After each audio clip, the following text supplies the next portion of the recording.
Hello and welcome to Do It Yourself channel. Today I will show you where to find the option and how to make Relumino Outline thinner in Samsung Galaxy S24 Plus phone. So where to look for our Relumino options? First, we need to go to settings, of course. Then we're looking for accessibility option menu. Next at the top we have vision enhancements. And then we're looking for Relumino Outline option.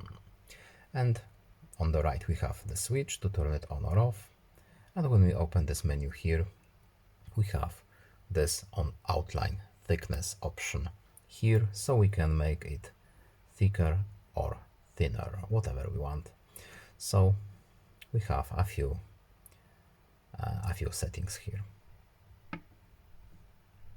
And that's all. I hope this video is helpful to you. Please leave a like and subscribe. Have a nice day and see you in the next video. Bye.